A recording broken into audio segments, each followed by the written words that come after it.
Good morning student, my name is Amandeep Kaur. I am going to teach 7th standard, subject History and Civics, part 6, chapter number 2nd, and chapter name is a Directive Principle of State Policy.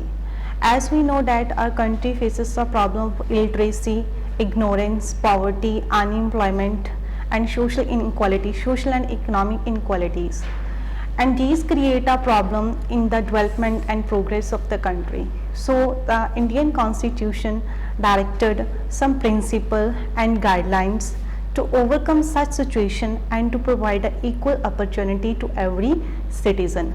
Directive principles are guidelines or principles, or we can say that are some rules laid on for the government, which has to keep in mind while making the policies, rules and regulations. Directive principles are given in part 4th of Constitution, and there are 16 articles that deal with the directive principle of state policy.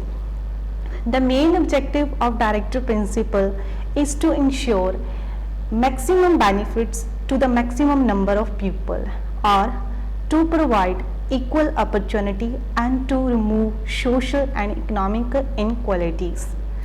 But directive principles are non-justifiable, means they are not legally enforceable if they are violated, but their main objective is the welfare of state and the welfare of people.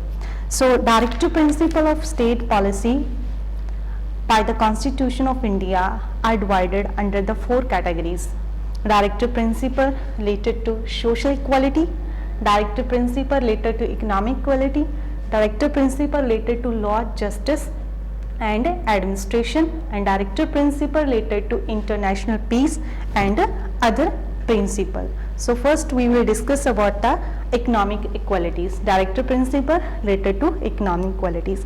Under this category, the first objective of the directive principle means there should be an equal distribution of wealth or income among the people. Wealth or income should not concentrate into the few hands. The second objective under this category, there should be no discrimination between men and women regarding their education and regarding their employment. Men and women has an equal right to get an equal pay for equal work. The third objective under this category, there should be good working condition in the mills and factories according to the mental and physical health of the workers. There should be a facility of medical, facility of canteen and ventilation, sanitation, etc. And there should be no exploitation of children in the working places. The next objective under this category, the government should ensure that everyone get employment and adequate wage. So 4 objectives the Constitution of India laid on under the principle of directive policy. The next principle under the directive principle of state policy, principle related to social inequality. Under this category, the first objective is that there should be free and compulsory education for all the children of age group 14 years. Then second one, there should be equal opportunity for all the section of the society, means for the scheduled caste, scheduled tribes, women and for the weaker section. And the third objective under this category means there should be a prohibition on the use of intoxicating drinks like wine and drugs. There should be a promotion of cottage industry at the village level for the development of a rural area. And there should be establishment of Panchayati Raj system so that Panchayat can fulfill the basic need of the villagers and solve their problems. The third objective principle or directive principle related to law, justice and administration. Under this category, the first main objective of the directive principle is that judiciary, executive and administration, there are 3 wings and there should be a separation of powers and functions among 3 categories. Like legislature or administration should be responsible for making laws, rules and regulations, and executive should be responsible for enforcement and for the implementation of the laws and rules, And judiciary should be responsible for providing a fair justice to the people, to all section of the society.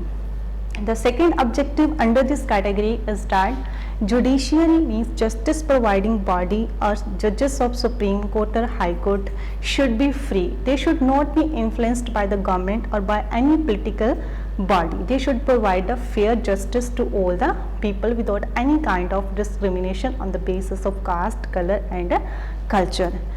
Then there should be a facility of a Panchayati Raj system at the village level, so that there should be a distribution of powers and functions among the local bodies at the village and urban area. The next principle under the director principle related to international peace.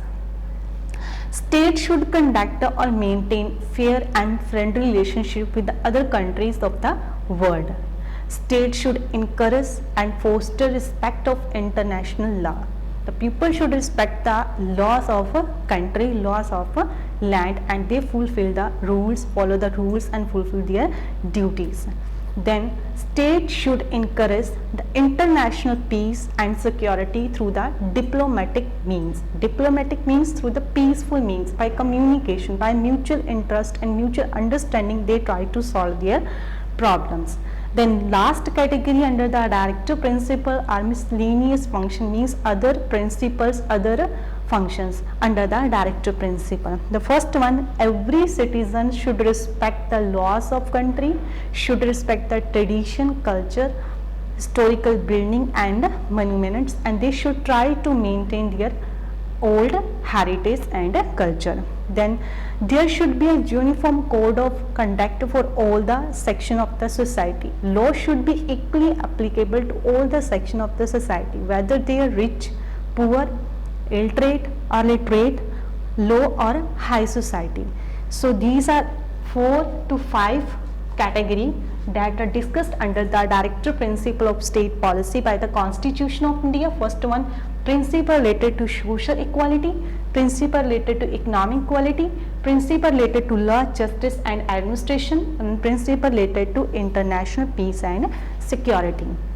The next topic is a difference between the director principle and the fundamental rights. Director principle means they are only for the welfare of the society, for the welfare of every citizen, and they are not compulsory or they are not justifiable, they are not legally enforceable, and they are not, if they are violated, then we have no right to file to suit a case in the court. But fundamental rights are compulsory, that are given by Constitution to us.